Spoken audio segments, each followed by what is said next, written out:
What's the answer, please? We'd certainly write to you and give you that. Why can't you tell me now? Because some of those agreements that we have with the external organisations have an element of confidentiality, and I don't want to make a mistake here and get that wrong, but we'll certainly write. Well, I'd encourage you. You're covered by parliamentary privilege, Mr. Thompson, so no one can sue you. That's why you can give us honest answers. I've been told by some of your workers that they're having to run from door to door because the technology is telling them they need to be quicker. Do you have that technology in place, Mr. Thompson? No, I'm not aware of technology that we have in place that tells people to work more quickly. So you're telling the committee that your members of staff don't carry bits of technology, whatever that might be, that tracks how quickly they're doing their job? No, they do. They do have a PDA, and that PDA does actually... Ah, it was a PDA, not a PVA.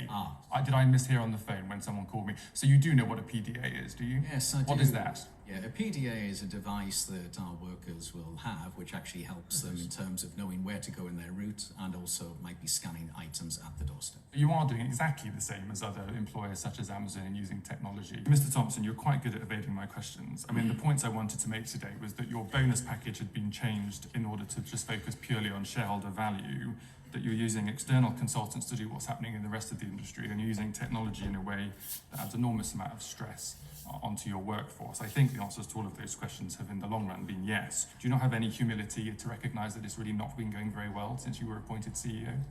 I think that clearly there are some things that have not gone as well as we would want it. I totally understand that. I think as a CEO of any business, there is no one...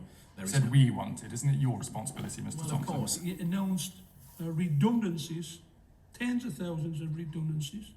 You want to introduce agency workers on insecure contracts.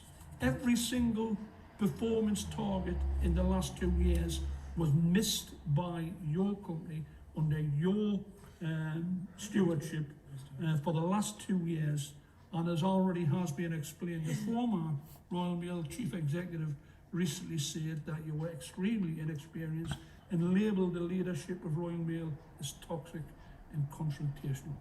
Do you really think that you're a fitting, proper person to run this national infrastructure company? Postal workers are going to lose their jobs while casualised workers replace them.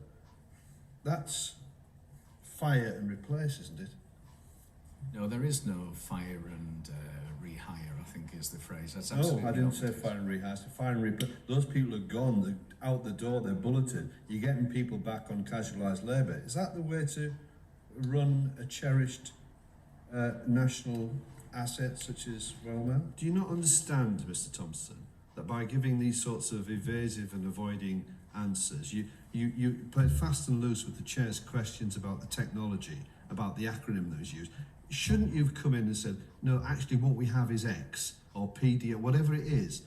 If you're forthright and candid with us, are we then going to be able to trust you? At the moment, these sorts of responses where you don't give straight answers to very simple questions is really causing us some considerable difficulty. Do you not see that? Would it be fair to say then that reports in the media and from constituents that postal workers have been told to prioritise parcels over letters are accurate? Is that now official Royal Mail policy?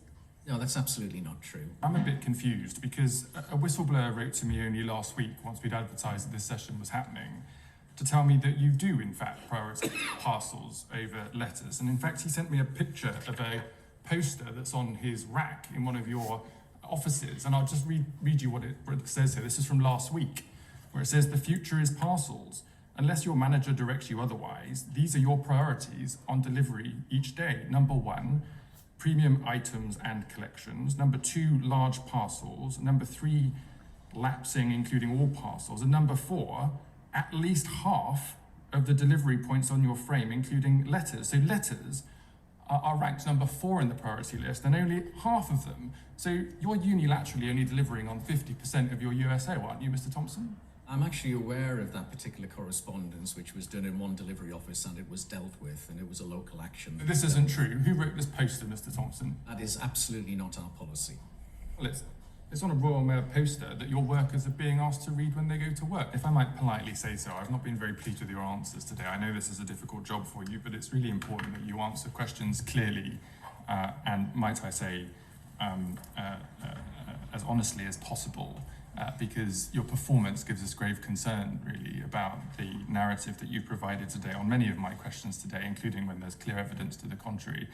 You've suggested that what we've been told, what the evidence suggests, just isn't true. Something has to be true, and I'm not sure.